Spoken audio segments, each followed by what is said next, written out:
새로운 교회는 축복의 통로입니다. 에스겔 47장 1절에서 12절 말씀입니다. 그가 나를 데리고 성전문에 이르시니 성전의 앞면이 동쪽을 향하였는데 그 문지방 밑에서 물이 나와 동쪽으로 흐르다가 성전 오른쪽 제단 남쪽으로 흘러내리더라. 그가 또 나를 데리고 북문으로 나가서 바깥길로 꺾여 동쪽을 향한 바깥문에 이르시기로 본즉 물이 그 오른쪽에서 스며 나오더라. 그 사람이 손에 줄을 잡고 동쪽으로 나아가며 천척을 측량한 후에 내게 그 물을 건너게 하시니 물이 발목에 오르더니 다시 천척을 측량하고 내게 물을 건너게 하시니 물이 무릎에 오르고 다시 천척을 측량하고 내게 물을 건너게 하시니 물이 허리에 오르고 다시 천척을 측량하시니 물이 내가 건너지 못할 강이 된지라. 그 물이 가득하여 헤엄칠 만한 물이요 사람이 능히 건너지 못할 강이더라. 그가 내게 이르시되 인자야 내가 이것을 보았느냐 하시고 나를 인도하여 강가로 돌아가게 하시기로 내가 돌아가니 강 좌우편에 나무가 심히 많더라. 그가 내게 이르시되 이 물이 동쪽으로 향하여 흘러 아라바로 내려가서 바다에 이르리니 이 흘러내리는 물로 그 바다의 물이 되살아나리라. 이 강물이 이르는 곳마다 번성하는 모든 생물이 살고 또 고기가 심히 많으리니 이 물이 흘러 들어가므로 바닷물이 되살아나겠고 이 강이 이르는 각처에 모든 것이 살 것이며 또 이 강가에 어부가 살 것이니 엔게디에서부터 에네글라임까지 그물 치는 곳이 될 것이라.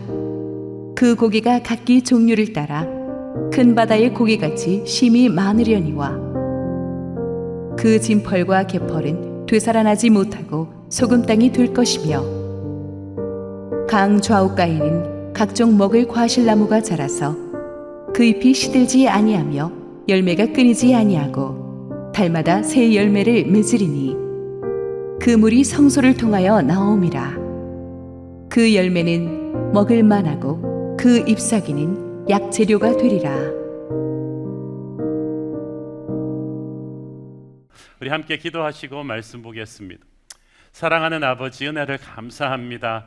드디어 꿈에 그리던 약속의 땅에 왔습니다. 눈물이 나고 감격스럽고 감사할 뿐입니다. 오늘 주님 말씀하실 때 부족한 종은 감춰주시고 우리 주님 홀로 영광받아 주시옵소서.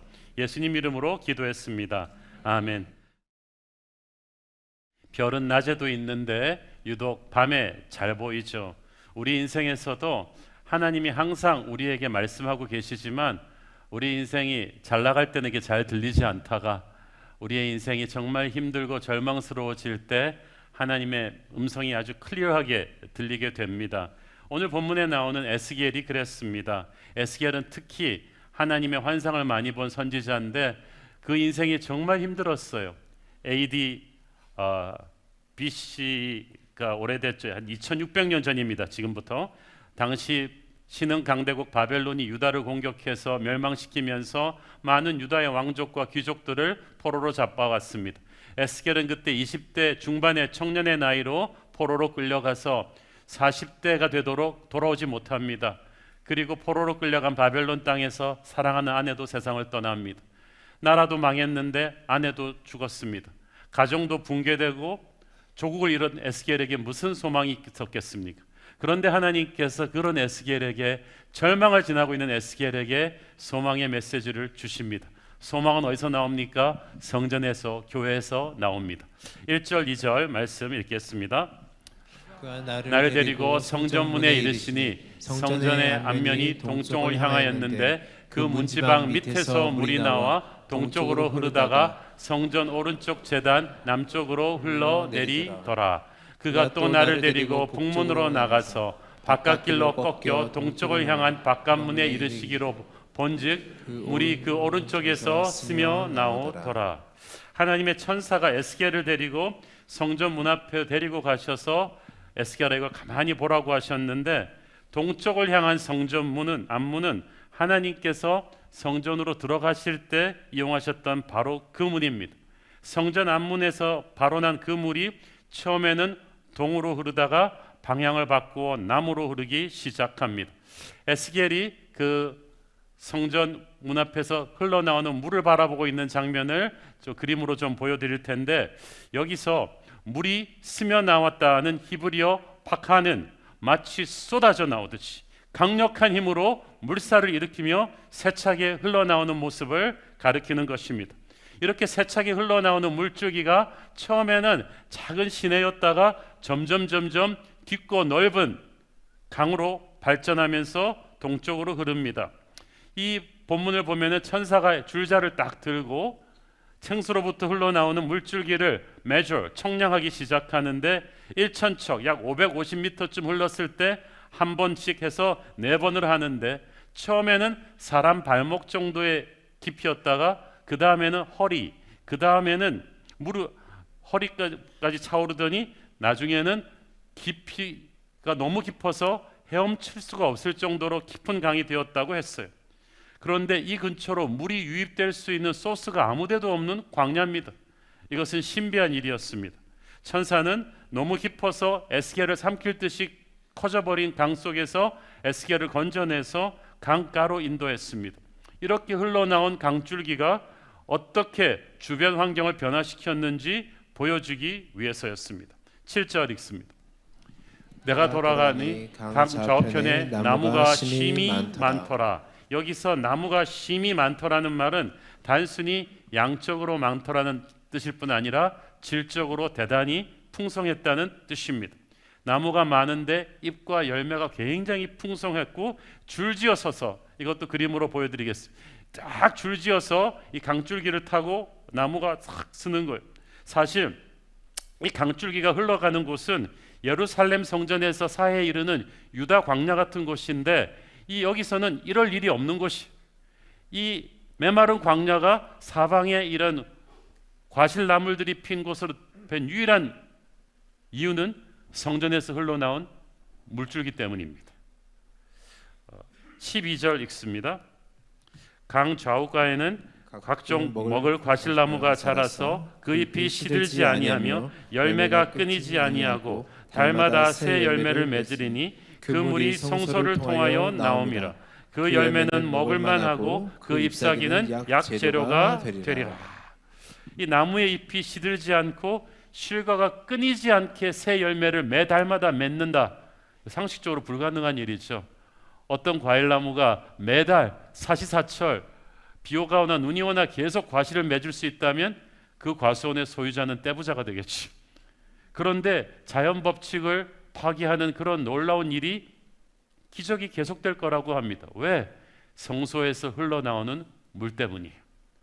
드디어 이 비전의 클라이맥스가 펼쳐집니다. 8절 갑니다. 그가 내게 이르시되 이 물이 동쪽으로 향하여 흘러 아라바로 내려가서 바다에 이르리니 이 흘러내리는 물로 그 바다의 물이 되살아나리라. 여기서 바다는 요단강물이 흘러드는 사해를 말하는데, 사해는 문자 그대로 Dead Sea, 생물이 살 수 없는 죽음의 바다입니다. 왜냐하면 보통 바다의 염분이 4%에서 5%인데 사해는 그것의 6배인 25%의 염분이거든요. 생물이 살 수가 없어요, 상식적으로. 그런데 그런 죽음의 바다도 성전에서 흘러나온 생명의 물줄기가 들어가는 순간부터 변하기 시작합니다. 그렇게 되면서 생물이 살 수 없던 그 바다의 고기들이 엄청나게 많아지기 시작하는 거죠. 그래서 강이 영향력을 미치는 모든 지역까지 새롭게 살아나는 역사가 벌어지는 거죠.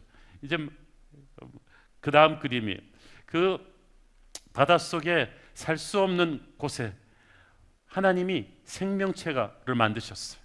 죽음이 있는 곳에 생명의 바다를 만드셨고, 10절에는 이 강가에 어부가 설 것이라고 했어요.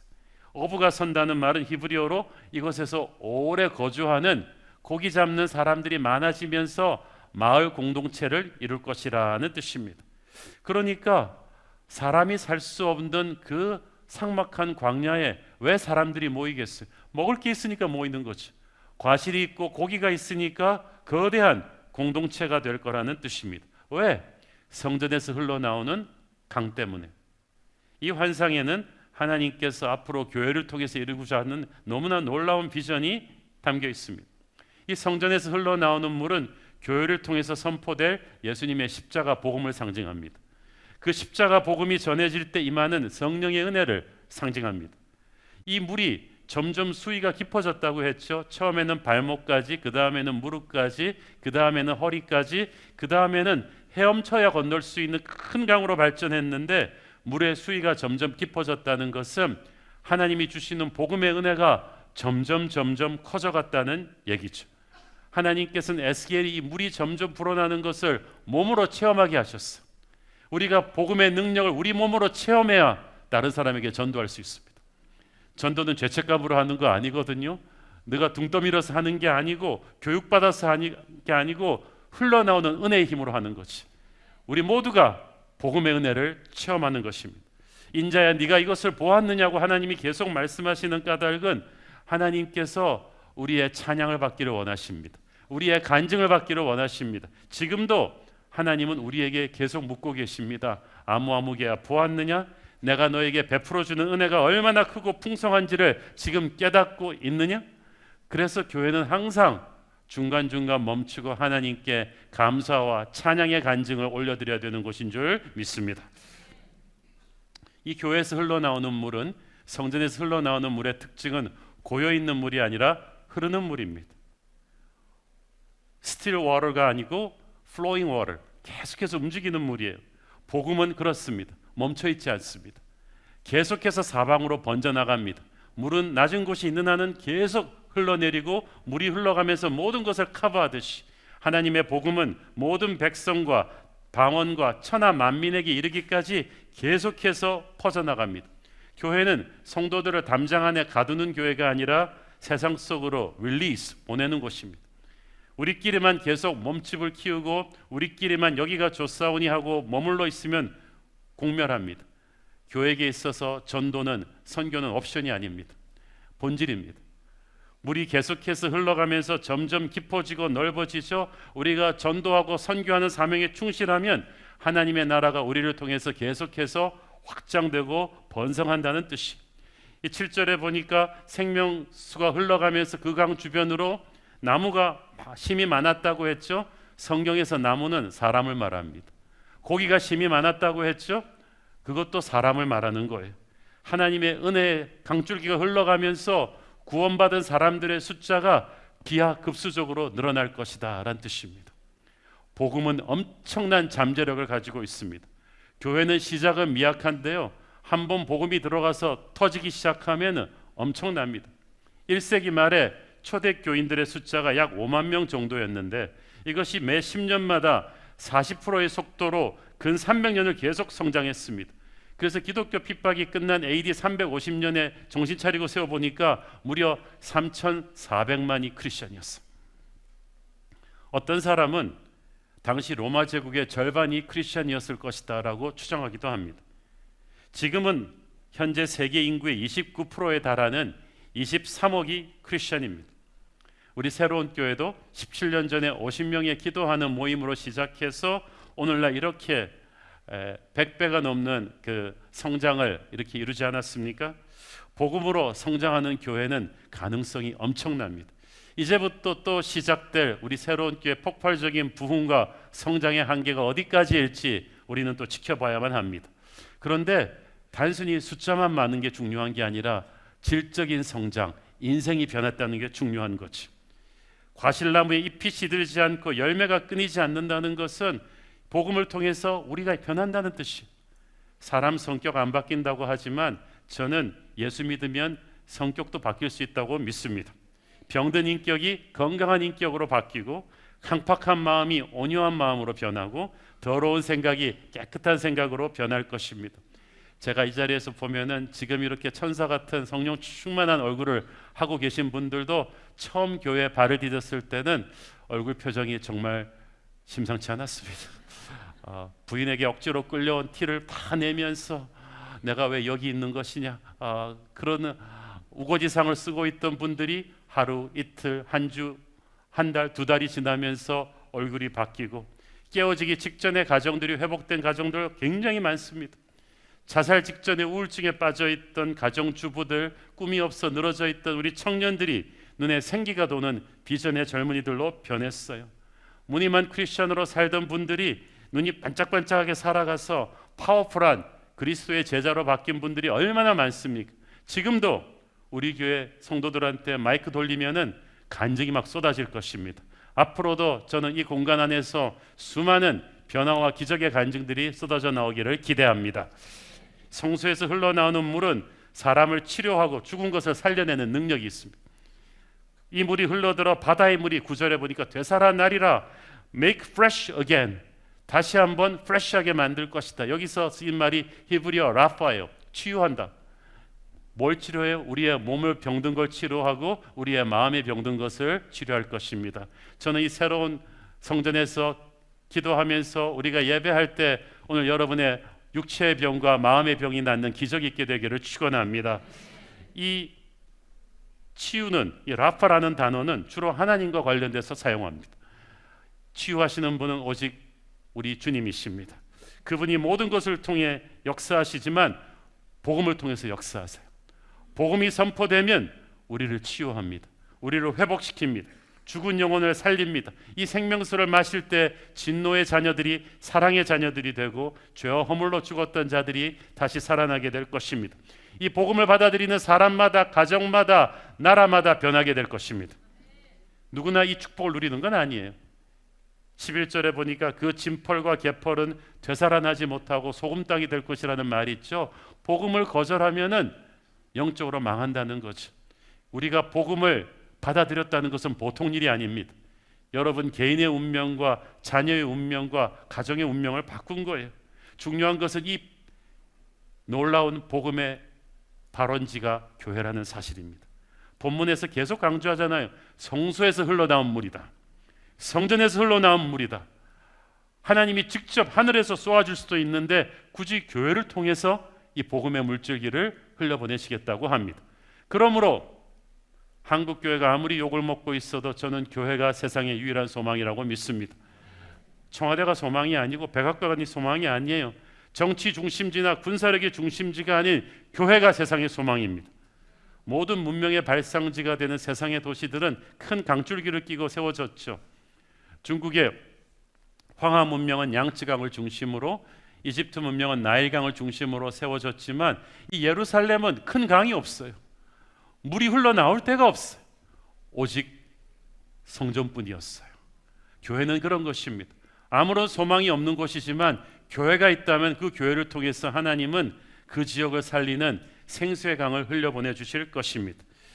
교회가 가진 힘이 그거예요. 예수님이 우리를 위해 돌아가셨다는 그 복음의 힘이 우리 안에 있습니다.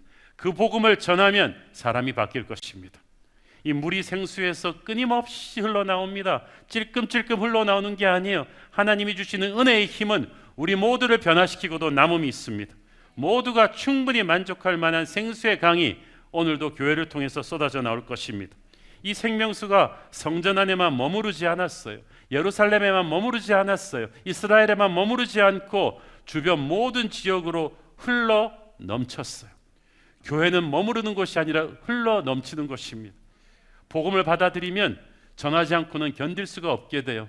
이 은혜를 국경을 넘어서 남녀노소를 넘어서 유대인 헬라인 차별하지 않고 모든 열방과 백성들에게 흘려보내는 것입니다. 교회는 세상 속으로, 열방 속으로, 미래 속으로 이 복음의 물줄기를 흘려보내는 것입니다. 여러분이 축복받고 싶으면 하나님의 마음이 가는 곳을 따라가야 돼요. 하나님의 마음은 이 생명수가 흐르는 곳입니다. 계속해서 하나님께서 에스겔을 데리고 이 생수의 물줄기가 어디로 가는지를 자꾸 따라가라 그러시잖아요. 이걸 지켜봐라. 우리도 하나님께서 이끄시는 복음의 물줄기를 계속 따라가야 돼요. 그리고 거기에 동참해야 돼요. 하나님의 시선이 머무는 곳, 그것을 우리는 전도의 하트, 선교의 하트라고 합니다. 지난 우리 새로운 교회 17년 역사 동안 하나님께서는 처음에는 캄보디아, 그 다음에는 인도네시아, 그 다음에는 몽골 선교의 문을 계속 열어주셨어요. 교회적으로 크고 작은 어떤 힘든 일이 있었어도 절대 선교를 향한 재정적인 인적 투자를 멈추지 않았어요. 마귀가 우리가 선교하고 전도하는 걸 얼마나 싫어하는지 굉장히 영적 공격이 많았지만 그래도 우리가 계속해서 열심히 전도하고 선교했더니 교회 내부의 문제들은 그 과정에서 해결이 되고 그때마다 교회가 더욱 부흥 발전하는 것을 체험했습니다. 하나님께서는 지금도 복음의 물줄기를 흘려보내는 선교하는 교회를 축복하시는 줄 믿습니다. 약속의 땅에 들어오면서 우리는 미셔널 교회가 되었습니다. 미셔널 교회가 뭐냐? 사람을 선교지로 파송하면 그것을 미셔널이라고 합니다. 선교를 영어로 미션이라고 하거든요. 하지만 선교사 몇 명을 파송하는 데 그치지 않고 교회 자체가 세상 속으로 파송된다면 그것을 미셔널 처치, 미셔널 교회라고 하는 거죠. 단순히 선교사 많이 보내는 교회가 아니라 교회가 그냥 통트리째 선교를 하는 공동체가 되는 거죠. 우리는 가든5라는 선교지로 통째로 들어온 선교적인 교회인 줄로 믿습니다. 요한복음 20장 21절 예수께서 또 이르시되 너희에게 평강이 있을지어다. 아버지께서 나를 보내신 것 같이 나도 너희를 보내니라. 최초의 선교사는 예수님이시죠. 아버지께서 나를 보내셨듯이 이제 나도 너희를 보낸다. 그래서 교회는 신비한 곳입니다. 교회는 모이는 곳이면서 동시에 보냄을 받은 공동체예요. 하나님께서 복음을 우리에게 주셔서 죄악된 세상으로부터 우리를 구원하셔서 교회 공동체로 부르셨습니다. 여기서 은혜 받고 양육받은 다음에 다시 세상 속으로 파송하십니다. 전통교회가 사람들이 교회로 오도록 초청한다면 미셔널 교회는 사람들이 있는 곳으로 파송됩니다. 학교, 직장, 카페, 지역사회, 온라인 공간 속에서 복음을 살아내는 것입니다. 전통교회는 얼마나 교회 열심히 출석하느냐, 교회 안에서 뭘 하느냐에 관심이 있다면 우리는 세상 속에 나가서 과연 뭘 하느냐, 세상 속에 나가서 어떤 빛과 소금으로 증인으로 삼고 있느냐에 관심이 있습니다. 그래서 우리는 교회 행사나 프로그램 이상으로 미셔널 교회는 일상 속의 제자도, 직업적인 소명, 가정 선교를 중요하게 생각합니다. 주중의 삶이 주일의 예배만큼 중요한 거예요. 전통교회가 선교사는 해외에 가는 사람이라고 생각했다면 미셔널 처치는 모든 성도를 자신들의 직장으로, 가정으로 파송된 선교사로 봅니다. 미셔널 교회는 우리 교회가 얼마나 성장하는가 보다 우리 동네가 우리 교회를 통해서 얼마나 변화되었는가를 보는 거지. 예를 들어서 우리 교회 뉴젠 주일학교들이 참 많아요. 우리 주일학교 학생이 1200명이 넘으니까 참 주일학교 부흥한 교회지만은 그것 이상으로 중요한 것은 이 아이들이 학교에서 얼마나 예수님의 빛과 소금으로 하나님의 사람답게 살고 있냐는 거죠. 부모가 여기에 힘을 실어줘야만 합니다. 우리나라 지금 공교육 현장이 말할 수 없이 황폐되어 있어요. 그런데 요즘 학교에서도 교사의 권위도 땅에 떨어져 있는데 만약 우리 아이들이 학교에 가서는 새로운 교회 아이들은 선생님한테 예의 바르고 부모도 선생님을 축복하고 격려하고 학폭이 이런 거 전혀 없고 오히려 거기 가서 우리 부모들은 중재를 하고 기도한다면 학교가 바뀔 것입니다. 하루 종일 입시 위주의 공부에 시달리고 남은 시간은 주구장창 스마트폰만 잡고 있던 아이들이 우리 교회 와서 스마트폰 놓고 들어오잖아요. 여기서 아이들이 이렇게 뮤지션 팀 춤추면서 찬양하면서 검색보다는 독서와 사색하는 법을 배우고 자기만 세상의 중심이 아니라 친구들과 또래 그 아이들과 또 선배들과 함께 어울리는 그런 건강한 인격체로 자라게 된다면 얼마나 멋진 일이겠습니까? 그 아이들이 AI 시대의 한국의 지도자가 될 것입니다. 이를 위해서 우리는 교회를 하나님 나라의 선교 기지로 보는 거죠. 가정을 그렇게 보는 거예요. 복음을 가진 교회는 세상을 변화시키는 힘이 있습니다. 한 나라의 운명을 바꾸는 힘이 있다고 믿습니다. 희한한 우연으로 우리가 어제 입당 예배를 드린 7월 4일이 미국의 250주년 독립기념일이에요. 역사가 250년밖에 안 됐는데 세계 최강대국으로 성장한 미국의 역사는 아시다시피 신앙의 자유를 찾아서 대서양을 넘어간 청교도들이었습니다. 빈손으로 간 이 청교도들이 미국에서 세운 마을들은 오늘날 미국의 북동부 모든 타운들의 기초가 되었는데 그 당시는 모든 마을의 중심에 광장이 있었고 그 광장 한가운데에 교회가 있었어요. 그 당시 마을의 이제 그림인데 교회를 중심으로 재판소, 시청사, 학교, 병원, 장사하는 가게들이 둘러싸고 마을이 형성된 거예요. 그래서 이 교회가 세상 한가운데 있으면서 그 마을의 질서를 잡았습니다. 목사님은 모든 마을의 공청회에 참석해서 시장을 자문을 했어요. 그래서 정의롭고 따뜻한 삶을 사는 공동체가 될 수 있도록 해왔습니다. 교회 예배와 기도가 항상 모든 마을의 정치 미팅이나 학교에서 행해졌기 때문에 교회가 성경적인 가치관을 가지고 아이들을 가르쳤어요. 그래서 아이들이 명철하고 올바르게 자랐죠. 우리가 아는 하버드, 예일, 프린스턴 같은 아이비리그 칼리지들은 전부 처음에 목회자를 키워내는 학교였어요. 존 하버드는 목사님이었습니다. 그것이 부강한 나라 미국의 기초가 된 거죠. 그런데 오늘날 미국이 왜 저렇게 국력이 쇠약해지고 세계인들 앞에 존경을 못 받고 있나요?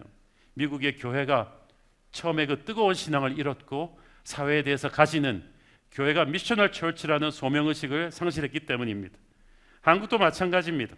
140년 전에 이 땅에 복음이 들어와서 가난하고 못 살던 조선이 완전히 바뀌었잖아요.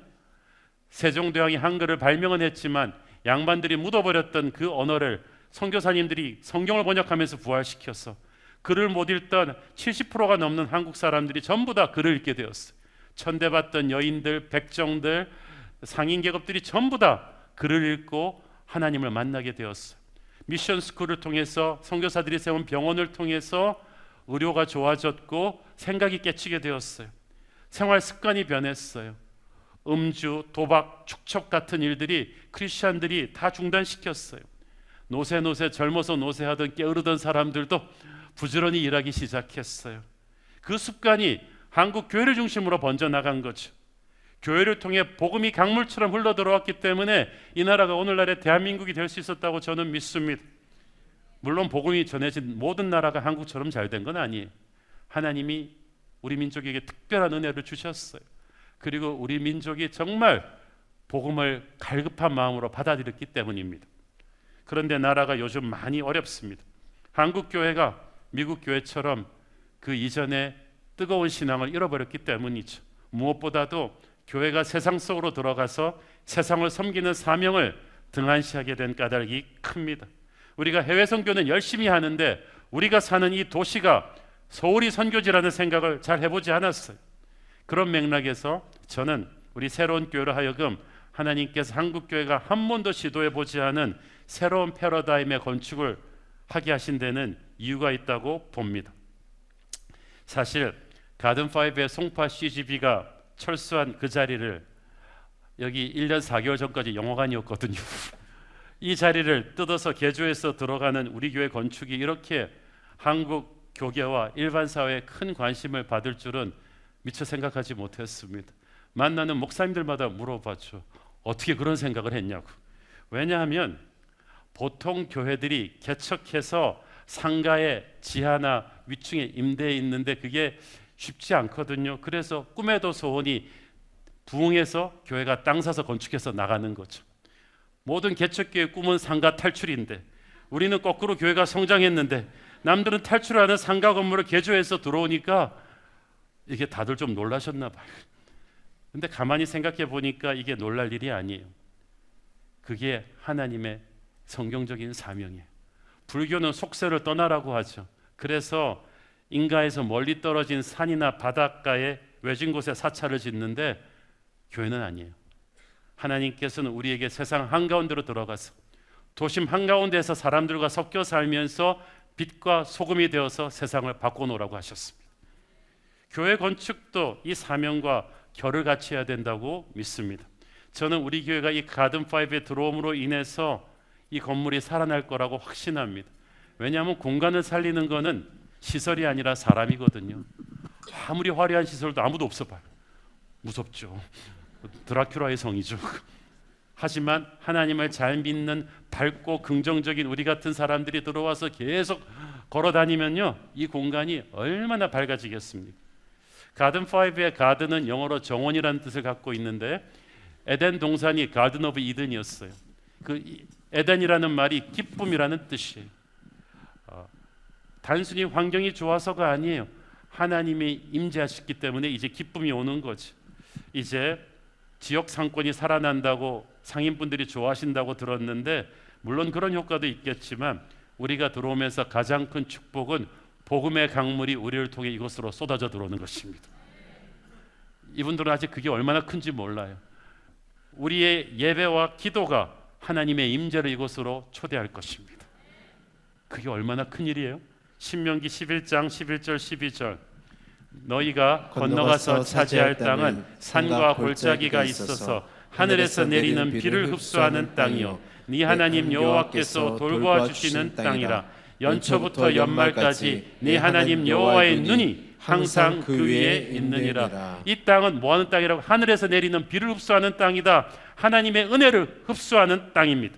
우리가 세상을 섬기기 위해서는 먼저 하늘로부터 주시는 은혜를 우리가 흠뻑 받아 먹어야 돼요. 말씀으로 충만해져야 돼요. 그래야 세상으로 흘려보내죠. 세상에게 다가가려 하다가 세속화되어 버린 교회가 얼마나 많습니까? 우리가 영적으로 강하지 않으면 세상과 접촉할 때 세상에 거꾸로 또 당한다니까요. 우리가 세상을 섬기기 위해서 그러므로 역설적으로 세상과 차별화된 하나님의 은혜에 흠뻑 젖어야 돼요. 은혜는 쥐어짜는 게 아니라 흘러나야 되거든요. 그러기 위해서 우리는 지금까지 그래왔듯이 간판도 걸지 못하고 새빵살이 하던 17년 동안 그랬듯이 우리는 끊임없이 예배하고 곳곳에서 둘러앉아서 말씀을 공부하고 기도에 힘쓰는 그런 교회가 될 것입니다. 여러분 돌아다녀 보면 알겠지만 여기 10층, 11층, 저쪽 10층에 빈 공간만 보면 제가 소그룹할 수 있게 만들어놨습니다. 곳곳에 의자와 그 책상들이 있어서 곳곳에서 CES 하시고 예수님의 비밀 하시고 커피 브레이크 하시고 전도하고 성경 공부하고 기도할 수 있는 공간을 다 만들어놨어요. 왜? 우리는 말씀의 은혜로 흠뻑 젖어야 되는 교회거든요. 지역사회를 섬기는 좋은 일을 하는 NGO 단체들도 많아요. 교회는 NGO 단체가 아니에요. 왜냐하면 우리에게는 복음이 있기 때문이죠. 교회가 지역사회를 섬기는 선교적인 삶을 살아야죠. 그렇지만 크리스천 에티켓 지켜야죠. 그렇지만 그렇게 할 수 있는 힘은 복음에서 나오는 거죠. 예수님은 병자를 고치시고 가난한 자를 돌보셨어요. 그렇지만 예수님의 우선순위는 복음을 전하는 거였어요. 교회도 마찬가지죠. 우리 새로운 교회는 가든5를 섬길 것입니다. 그렇지만 은혜의 힘으로 할 거예요. 그렇게 될 때 약속의 땅은 참으로 하나님이 돌보아 주시는 땅이 될 것입니다. 아무리 화려한 집도요, 하나님이 없는 곳은 살고 싶지 않아요. 초가 삼간도 하나님이 돌보아 주시는 땅, 연초부터 연말까지 여호와의 눈이 항상 그 위에 있는 땅이 바로 약속의 땅인데, 왜? 우리의 예배 때문이에요. 우리의 기도 때문이에요. 그래서 흘러나오는 복음의 물줄기 때문에 하나님이 이 가든5를 지금부터 보실 것입니다. 절망적인 상황에 있던 사람도 에스겔이 살아났듯이 교회를 통해서 살아나게 되는 역사가 있게 될 것입니다. 저는 가든5 전체가 하나님의 축복을 새롭게 경험하게 될 줄로 믿습니다. 그래서 시설이야 스타필드나 현대 백화점 이런 데도 좋겠죠. 그렇지만 이 공간 안에 들어오면 화려한 시설이 아니라 사람들이 영적으로 느끼는 어떤 것이 있을 거예요. 여기 이 평화는 뭐지? 이 임재는 뭐지? 우리의 기도와 예배의 향기로 쌓아올린 이 거룩한 공간이 주는 힘이 저는 반드시 있을 거라고 믿습니다. 그래서 한국을 방문하는 전 세계 사람들이 물건 살려면 올리브영과 유니클로를 가도 이 은혜의 힘을 느끼려면, K-처치의 파워를 느끼려면 새로운 교회로 성지순례로 와보자. 세상 속으로 들어가는 선교적인 미셔널 교회가 어떤 곳인지 한번 가보자. 그래서 우리나라에서도 그렇게 가자. 그래서 저는 우리 한국교회 목사님들도 많이 와볼 거라고 생각해요. 그리고 가서 다 그랬으면 좋겠어요. 텅텅 비어가는 집합상가에 다 교회가 들어가서 그 공간을 살려내고 지역사회에 거룩한 하나님의 생기를 불어넣는 그런 매개체가 된다면 얼마나 좋겠습니까? 지역사회 품격이 높아지고 우리의 아이들과 청년들이 넘쳐나는 공간입니다.